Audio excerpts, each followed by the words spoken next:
दोस्तों आप सभी का स्वागत है इजी ज्ञान में। आज की इस वीडियो में हम झारखंड की नीतियों से मोस्ट इम्पोर्टेंट एमसीक्यूज़ को देखेंगे जो कि आने वाले जेपीएससी के एग्ज़ाम के लिए बहुत ही महत्वपूर्ण है। तो दोस्तों आइए स्टार्ट करते हैं। दोस्तों हमारा पहला सवाल है कि स्वर्णिम चतुष्कोणीय महापथ परियोजना झारखंड राज्य के किस जिले से होकर गुजरती है। यह जो है झारखंड राज्य के किस जिले से होकर गुजरती है दोस्तों। तो ये तीनों ही धनबाद से भी गुजरती है, बोकारो से भी गुजरती है और गिरिडीह से भी। इसलिए हमारा आंसर हो जाएगा ए, बी और सी तीनों ही।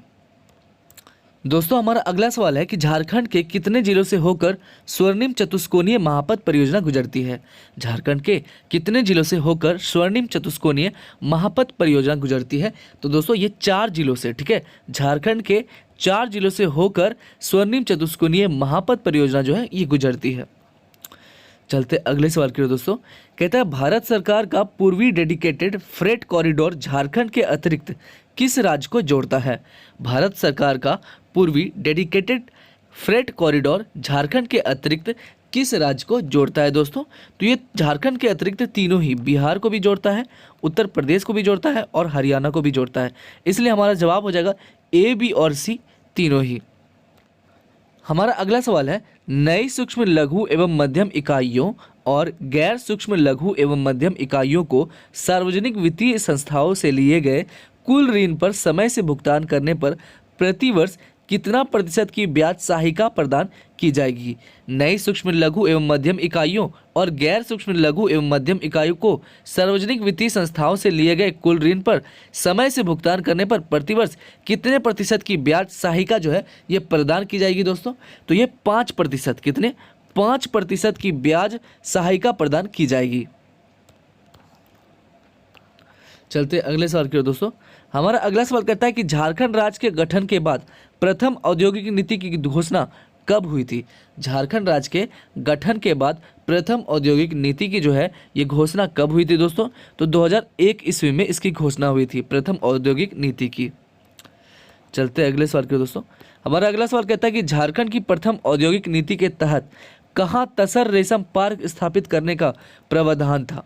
झारखंड की प्रथम औद्योगिक नीति के तहत कहाँ तसर रेशम पार्क स्थापित करने का एक प्रावधान था दोस्तों। तो ये गोड्डा में था। कहाँ पर? गोड्डा में। चलते अगले सवाल की ओर दोस्तों। हमारा अगला सवाल कहता है कि झारखंड की प्रथम औद्योगिक नीति के तहत कहाँ प्लास्टिक पार्क स्थापित करने का प्रावधान था। झारखंड की प्रथम औद्योगिक नीति के तहत कहाँ प्लास्टिक पार्क स्थापित करने का जो प्रावधान था दोस्तों। तो ये प्रावधान जो था ये कोडरमा में था। कहाँ पे था? कोडरमा में। चलते अगले सवाल की ओर दोस्तों। हमारा अगला सवाल है प्रथम औद्योगिक नीति के तहत कहाँ निर्यात प्रोत्साहन औद्योगिक पार्क स्थापित करने का प्रावधान था। प्रथम औद्योगिक नीति के तहत कहाँ निर्यात प्रोत्साहन औद्योगिक पार्क स्थापित करने का प्रावधान था दोस्तों। तो ये धनबाद में था, ठीक है, धनबाद में ही, ठीक है, निर्यात प्रोत्साहन औद्योगिक पार्क स्थापित करने का प्रावधान था प्रथम औद्योगिक नीति के तहत। अगला सवाल है कि झारक्राफ्ट का गठन कब हुआ था। झारक्राफ्ट का जो गठन है ये कब हुआ था दोस्तों। तो ये हुआ था 2006 ईस्वी में ही झारक्राफ्ट का गठन हुआ था। झारक्राफ्ट का गठन कब हुआ था? 2006 ईस्वी में। दोस्तों चलते हैं हम अगले सवाल की ओर। हमारा अगला सवाल कहता है कि झारखंड की द्वितीय औद्योगिक नीति की घोषणा कब हुई थी। झारखंड की द्वितीय औद्योगिक नीति की जो है ये घोषणा कब हुई थी दोस्तों। तो 2012 ईस्वी में झारखंड की द्वितीय औद्योगिक नीति की घोषणा हुई थी।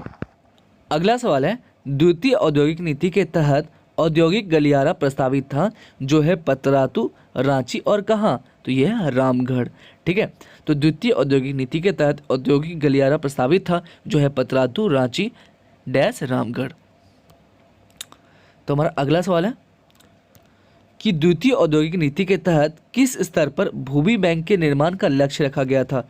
द्वितीय औद्योगिक नीति के तहत किस स्तर पर भूमि बैंक के निर्माण का जो है ये लक्ष्य रखा गया था दोस्तों। तो ये जिला स्तर पर जो है भूमि बैंक का निर्माण का लक्ष्य रखा गया था द्वितीय औद्योगिक नीति के तहत। अगला सवाल है दोस्तों कि भूमि बैंक के तहत सरकारी भूमि का हस्तांतरण कितने वर्ष हेतु पट्टे पर दिया जाना था। भूमि बैंक के तहत सरकारी भूमि का हस्तांतरण कितने वर्ष हेतु पट्टे पर दिया जाना था दोस्तों। तो ये 30 वर्ष हेतु, कितने 30 वर्ष हेतु पट्टे पर दिया जाना था। अगला सवाल है, द्वितीय औद्योगिक नीति के तहत भूमि अधिग्रहण में कितना प्रतिशत सूक्ष्म तथा लघु उद्योगों के लिए आरक्षित था?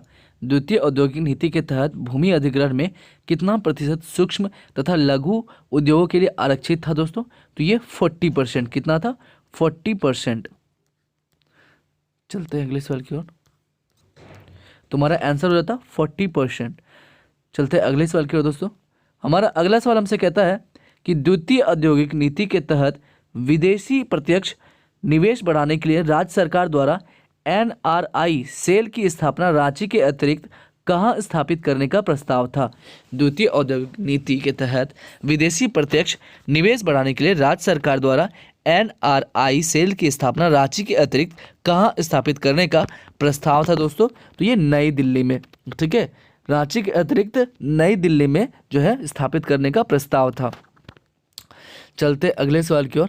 कहता है, झारखंड सरकार द्वारा औद्योगिक निवेश एवं प्रोत्साहन नीति कब घोषित की गई थी? झारखंड सरकार द्वारा औद्योगिक निवेश एवं प्रोत्साहन नीति जो है ये कब घोषणा की गई थी दोस्तों? तो ये घोषणा की गई थी 2016 में। 2016 में ही झारखंड सरकार द्वारा औद्योगिक निवेश एवं प्रोत्साहन नीति घोषित की गई थी। चलते अगले सवाल की ओर। कहता है, झारखंड औद्योगिक पार्क पॉलिसी की घोषणा कब हुई थी? झारखंड औद्योगिक पार्क पॉलिसी की जो है ये घोषणा कब हुई थी दोस्तों? तो 2015 ईस्वी में झारखंड औद्योगिक पार्क पॉलिसी की घोषणा हुई थी। चलते हैं अगले सवाल की ओर। एकल खिड़की व्यवस्था किसकी अध्यक्षता में गठित शासकीय व्यवस्था के अंतर्गत कार्य करेगी? एकल खिड़की व्यवस्था जो है ये किसकी अध्यक्षता में गठित शासकीय व्यवस्था के अंतर्गत कार्य करेगी दोस्तों? तो ये मुख्यमंत्री की अध्यक्षता में। किसकी अध्यक्षता में? मुख्यमंत्री की अध्यक्षता में एकल खिड़की व्यवस्था में गठित शासकीय, ठीक है, शासकीय व्यवस्था के अंतर्गत कार्य करेगी। चलते अगले सवाल की ओर। हमारा अगला सवाल है, भारत सरकार के मेक इन इंडिया की तर्ज पर झारखंड सरकार ने किस कार्यक्रम को लागू किया था? भारत सरकार के मेक इन इंडिया की तर्ज पर झारखंड सरकार ने किस कार्यक्रम को लागू किया था? तो इन्होंने मेक इन झारखंड को लागू किया था। किसे? मेक इन झारखंड को लागू किया था मेक इन इंडिया की तर्ज पर। दोस्तों हमारा अगला सवाल है कि झारखंड निवेश केंद्र की स्थापना कहाँ हुई है? झारखंड निवेश केंद्र की जो है स्थापना है ये कहाँ हुई है दोस्तों? तो ये हुई है नई दिल्ली में। नई दिल्ली में ही झारखंड निवेश केंद्र की स्थापना हुई है। चलते अगले सवाल की ओर। कहता है, झारखंड में कितने औद्योगिक क्षेत्रीय विकास प्राधिकरण है? झारखंड में कितने औद्योगिक क्षेत्रीय विकास प्राधिकरण है दोस्तों? तो 4 जो है, टोटल 4 औद्योगिक क्षेत्रीय विकास प्राधिकरण है। चलते अगले सवाल की ओर दोस्तों। कहता है, निम्न में से कहाँ क्षेत्रीय औद्योगिक विकास प्राधिकरण नहीं है? निम्न में से कहाँ जो है क्षेत्रीय विकास प्राधिकरण नहीं है दोस्तों? तो रामगढ़ में जो है क्षेत्रीय विकास प्राधिकरण नहीं है। बाकी आदित्यपुर में भी है, दुमका में भी है और बोकारो में भी है। इसलिए हमारा जवाब हो जाएगा कि रामगढ़ में जो है औद्योगिक विकास प्राधिकरण नहीं है। चलते अगले सवाल की ओर दोस्तों। हमारा अगला सवाल हमसे कहता है कि औद्योगिक विकास प्राधिकरण ने किस जिले में देवीपुर औद्योगिक संपदा का निर्माण किया है? औद्योगिक विकास प्राधिकरण ने किस जिले में देवीपुर औद्योगिक संपदा का निर्माण किया है दोस्तों? तो ये देवघर में। देवघर में ही देवीपुर औद्योगिक संपदा का निर्माण किया है औद्योगिक विकास प्राधिकरण के तहत। चलते दोस्तों अगले सवाल की ओर। हमारा अगला सवाल है कि औद्योगिक पार्क नीति 2015 के तहत सामान्य औद्योगिक पार्कों की परियोजना हेतु 50% एवं कितने करोड़ तक की सहायता और छूट सार्वजनिक एवं निजी क्षेत्र को सरकार द्वारा दी जाएगी? औद्योगिक पार्क नीति 2015 के तहत सामान्य औद्योगिक पार्कों की परियोजना हेतु 50% एवं कितने करोड़ तक की सहायता और छूट सार्वजनिक एवं निजी क्षेत्रों को सरकार द्वारा दी जाएगी दोस्तों? तो ये 10 करोड़, कितने? 10 करोड़ तक की सहायता, ठीक है, छूट सार्वजनिक एवं निजी क्षेत्र को सरकार द्वारा दी जाएगी। तो औद्योगिक पार्क नीति 2015 के तहत सामान्य औद्योगिक पार्कों की परियोजना हेतु 50% और 10 करोड़ तक की सहायता और छूट सार्वजनिक एवं निजी क्षेत्रों को सरकार द्वारा दी जाएगी। अगला सवाल है, वृहद खाद्य पार्क कहाँ स्थापित किया गया है? वृहद खाद्य पार्क कहाँ स्थापित किया गया है दोस्तों? तो ये रांची में स्थापित किया गया है वृहद खाद्य पार्क। चलते हैं अगले सवाल की ओर। कहता है, जब कोयला मंत्रालय, रेलवे मंत्रालय तथा झारखंड सरकार के बीच कोयला क्षेत्रों के बीच संपर्क के लिए स्पेशल पर्पस व्हीकल एसपीवी समझौता ज्ञापन MOU किया गया? जब कब जो है कोयला मंत्रालय, रेलवे मंत्रालय तथा झारखंड सरकार के बीच कोयला क्षेत्रों के बीच संपर्क के लिए स्पेशल पर्पस व्हीकल समझौता ज्ञापन MOU किया गया दोस्तों? तो ये 2015 में किया गया। ठीक है, 2015 में कोयला मंत्रालय, रेलवे मंत्रालय तथा झारखंड सरकार के बीच कोयला क्षेत्रों के बीच संपर्क के लिए स्पेशल पर्पस व्हीकल SPV समझौता ज्ञापन MOU किया गया। अगला सवाल है, झारखंड के किस शहर में इंटरनल कंटेनर डिपो विकसित किया जा रहा है? झारखंड के किस शहर में इंटरनल कंटेनर डिपो विकसित किया जा रहा है दोस्तों? तो ये झारखंड के जमशेदपुर शहर में इंटरनल कंटेनर डिपो विकसित किया जा रहा है। अगला सवाल है कि इंडस्ट्रियल इंफ्रास्ट्रक्चर डेवलपमेंट कॉरपोरेशन तथा गेल के बीच जमशेदपुर और किस शहर में गैस वितरण कार्य हेतु समझौता हुआ है? इंडस्ट्रियल इंफ्रास्ट्रक्चर डेवलपमेंट कॉरपोरेशन तथा गेल के बीच जमशेदपुर और किस शहर में गैस वितरण कार्य हेतु समझौता हुआ है दोस्तों? तो ये रांची में। ठीक है, तो ये कहाँ पे हुआ है? रांची में। जमशेदपुर और रांची शहर में गैस वितरण कार्य हेतु समझौता हुआ है। चलते अगले सवाल के दोस्तों, किस राज्य ने भारत सरकार के साथ उदय कार्यक्रम के तहत सबसे पहले समझौता किया था? किस राज्य ने भारत सरकार के साथ उदय कार्यक्रम के तहत सबसे पहले समझौता किया था दोस्तों? तो सबसे पहले समझौता किया था झारखंड ने। ठीक है, किस राज्य ने भारत सरकार के साथ उदय कार्यक्रम के तहत सबसे पहले समझौता किया था दोस्तों? तो झारखंड ने। हमारा अगला सवाल है, उदय कार्यक्रम के तहत झारखंड में कब तक 100% विद्युतीकरण का लक्ष्य निर्धारित किया गया था? उदय कार्यक्रम के तहत झारखंड में कब तक 100% विद्युतीकरण का लक्ष्य निर्धारित किया गया था दोस्तों? तो ये निर्धारित किया गया था 2017 तक। ठीक है, 2017 तक उदय कार्यक्रम के तहत झारखंड में 100% विद्युतीकरण का लक्ष्य निर्धारित किया गया था। चलते अगले सवाल की ओर दोस्तों, हमारा अगला सवाल हमसे कहता है कि 2015 में कितने मेगावाट विद्युत उत्पादन हेतु NTPC और झारखंड सरकार के बीच समझौता ज्ञापन हुआ था? 2015 में कितने मेगावाट विद्युत उत्पादन हेतु NTPC और झारखंड सरकार के बीच समझौता ज्ञापन हुआ था दोस्तों? तो ये 4000। ठीक है, कितने? 4000 मेगावाट विद्युत उत्पादन हेतु NTPC और झारखंड सरकार के बीच समझौता ज्ञापन हुआ था 2015 में। अगला सवाल है, झारखंड सरकार द्वारा झारखंड ऊर्जा नीति की घोषणा कब हुई थी? झारखंड सरकार द्वारा झारखंड ऊर्जा नीति की घोषणा दोस्तों कब हुई थी दोस्तों? तो इसकी घोषणा हुई थी 2012 ईस्वी में। 2012 ईस्वी में झारखंड ऊर्जा नीति की घोषणा हुई थी। हमारा अगला सवाल है, झारखंड सौर ऊर्जा नीति का निर्माण कब हुआ था? झारखंड सौर ऊर्जा नीति का जो निर्माण है ये कब हुआ था दोस्तों? तो ये 2015 ईस्वी में हुआ था। झारखंड सौर ऊर्जा नीति का निर्माण 2015 ईस्वी में हुआ था। अगला सवाल है, झारखंड राज्य जल नीति का निर्माण कब हुआ था? झारखंड राज्य जल नीति का जो ये निर्माण है ये कब हुआ था दोस्तों? तो 2016 में झारखंड राज्य जल नीति का निर्माण हुआ था। अगला सवाल, राज्य सरकार द्वारा झारखंड दूरसंचार टावर तथा संबंध संरचनात्मक नीति कब बनाई गई थी? झारखंड सरकार द्वारा झारखंड दूरसंचार टावर तथा संबंध संरचनात्मक नीति जो है ये कब बनाई गई थी दोस्तों? तो ये 2015 में बनाई गई थी। कब? 2015 में। अगला सवाल है दोस्तों, कहता है झारखंड सरकार ने कब सूक्ष्म लघु एवं मध्यम इंटरप्राइज विकास अधिनियम पारित किया गया था? झारखंड सरकार ने कब सूक्ष्म लघु एवं मध्यम इंटरप्राइज विकास अधिनियम पारित किया था दोस्तों? तो इन्होंने 2006 ईस्वी में सूक्ष्म लघु एवं मध्यम इंटरप्राइज विकास अधिनियम पारित किया था। हमारा अगला सवाल है, झारखंड सरकार ने सूक्ष्म एवं लघु उद्योग को सुरक्षा प्रदान करने के लिए प्रोक्यूरमेंट पॉलिसी की घोषणा कब की गई थी? ठीक है, तो कहता है झारखंड सरकार ने सूक्ष्म एवं लघु उद्योगों को सुरक्षा प्रदान के लिए प्रोक्यूरमेंट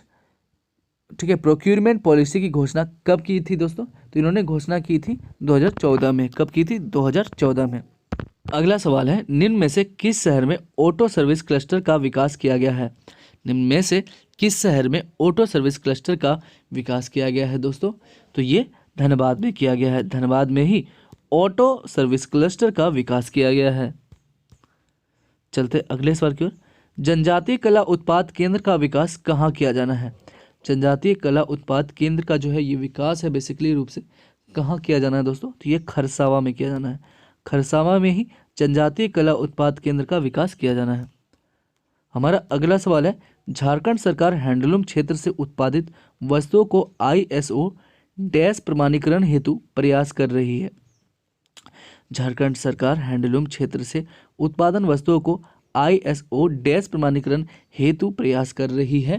तो दोस्तों ये ISO 9000, ठीक है, 9000 ISO 9000 प्रमाणीकरण हेतु प्रयास कर रही है।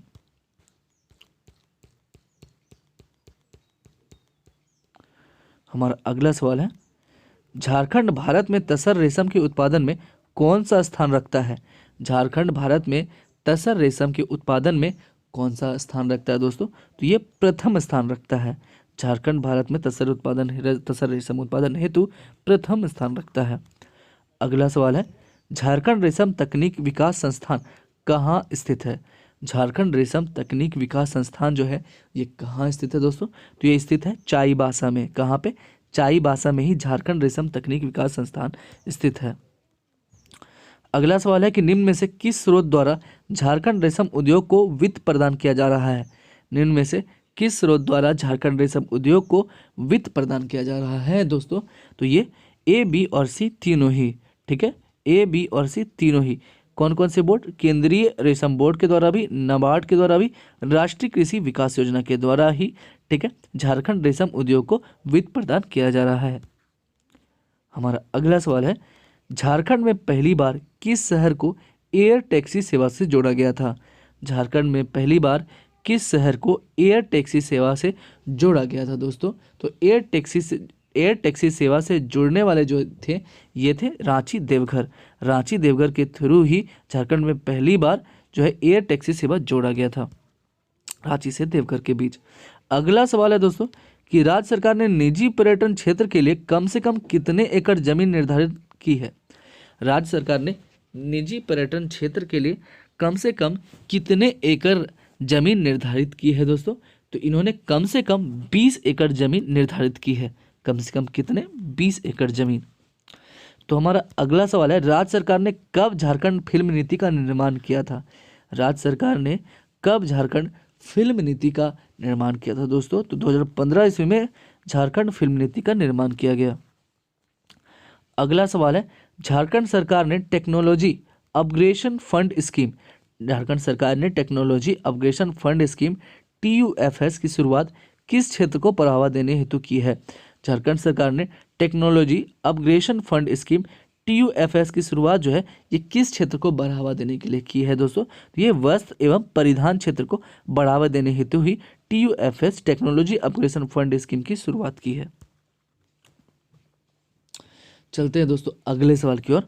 हमारा अगला सवाल हमसे कहता है कि झारक्राफ्ट कपड़ा एवं वस्त्र विनिर्माण क्षेत्र को कुल योजना का कितना प्रतिशत जो कि अधिकतम 5 करोड़ रुपए होगी की सहायता से उपलब्ध करा रहा है?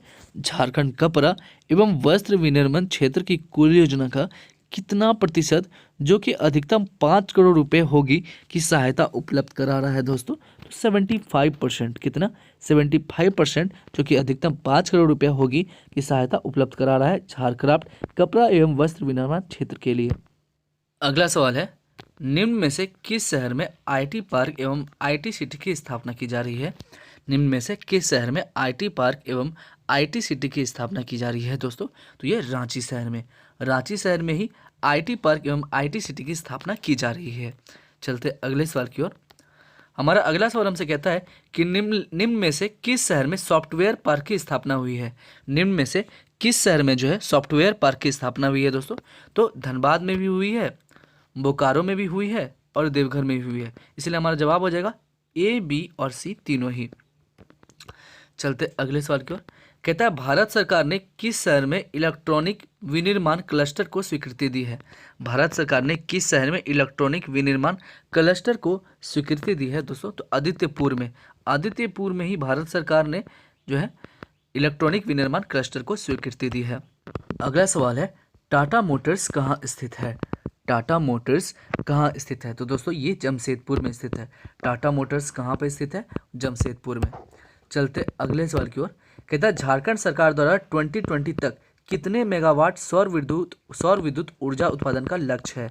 झारखंड सरकार द्वारा 2020 तक कितने मेगावाट सौर विद्युत ऊर्जा उत्पादन का इन्होंने लक्ष्य रखा है दोस्तों? तो 2650 मेगावाट, 2650 मेगावाट जो है 2020 तक सौर विद्युत ऊर्जा उत्पादन का इन्होंने लक्ष्य रखा है। अगला सवाल है, मटर उत्पादन में झारखंड का भारत में कौन सा स्थान है? मटर उत्पादन में जो है झारखंड का भारत में कौन सा स्थान है दोस्तों? तो इसका दूसरा स्थान है। ठीक है, झारखंड का भारत में जो है मटर उत्पादन के दृष्टिकोण से कितना स्थान है? तो दूसरा स्थान है। चलते अगले सवाल की ओर। हमारा अगला सवाल हमसे कहता है कि झारखंड सरकार ने, एक मिनट, हमारा अगला सवाल हमसे कहता है कि झारखंड सरकार ने कब Jharkhand feed processing industries policy का निर्माण किया था? राज्य सरकार ने कब Jharkhand feed processing industry policy का जो है इन्होंने निर्माण किया था दोस्तों? इन्होंने 2015 ईस्वी में Jharkhand feed processing industries policy का निर्माण किया था। अगला सवाल है कि राज्य सरकार ने औद्योगिक इकाइयों को स्टाम्प शुल्क और पंजीकरण शुल्क में कितने प्रतिशत की छूट दी है? राज्य सरकार ने औद्योगिक इकाइयों को स्टाम्प शुल्क और पंजीकरण शुल्क में कितने प्रतिशत की इन्होंने छूट दी है दोस्तों? तो इन्होंने 100% की छूट दे दी है। राज्य सरकार ने औद्योगिक इकाइयों को स्टाम्प शुल्क और पंजीकरण शुल्क में 100% की छूट दे दी है। चलते हैं हम अगले सवाल की ओर दोस्तों। हमारा अगला सवाल हमसे कहता है कि राज्य सरकार उच्च प्राथमिकता प्राप्त औद्योगिक इकाइयों की गुणवत्ता में सुधार के लिए कुल व्यय का 50% जो अधिकतम कितने लाख तक होगा कि उसकी सहायता देगी? ठीक है, तो अधिकतम कितने लाख की सहायता देगी? तो वो अधिकतम 10 लाख की सहायता देगी। कितने? अधिकतम 10 लाख की। ठीक है, और कुल व्यय का कितना प्रतिशत? 50%, और वो भी अधिकतम 10 लाख। अगला सवाल है, निम्न में से कौन सा सत्य है? निम्न में से कौन सा सत्य है दोस्तों? तो तीनों ही सत्य है। ISO 9000 गुणवत्ता प्रबंधन प्रणाली भी है, और ISO 14000 पर्यावरण प्रबंधन प्रणाली भी है, और ISO 18000 व्यवसायिक स्वास्थ्य और सुरक्षा मानकीय प्रबंधन प्रणाली भी है। तो हमारा जवाब हो जाएगा A, B और C तीनों ही।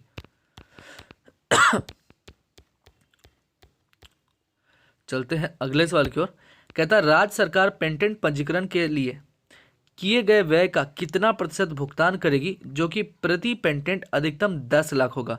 राज्य सरकार पेटेंट पंजीकरण के लिए कितना किए गए व्यय का डैश प्रतिशत भुगतान करेगी जो प्रति पेटेंट अधिकतम जो है ये कितना होगा? 10 लाख होगा दोस्तों। तो ये 50%, कितना? 50% ही। अगला सवाल है, औद्योगिक गलियारों के निर्माण के लिए भारत सरकार द्वारा कितने प्रतिशत का अनुदान राज्यों को दिया जाएगा?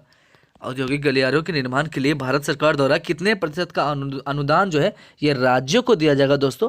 तो ये 18% का अनुदान जो है ये राज्यों को दिया जाएगा भारत सरकार द्वारा औद्योगिक गलियारों के निर्माण के लिए। अगला सवाल है, राज्य सरकार ने वृहद सूचना प्रौद्योगिकी इकाइयों को कितने वर्ष तक बिजली शुल्क से मुक्त रखा है? राज्य सरकार ने वृहद सूचना प्रौद्योगिकी इकाइयों को कितने वर्ष तक बिजली शुल्क से क्या बोलते हैं माफ़ी दी रखी है, उन्होंने मुक्त कर रखा है दोस्तों? तो इन्होंने 5 वर्ष तक, ठीक है, 5 वर्ष तक इनकी शुल्क माफ़ी है।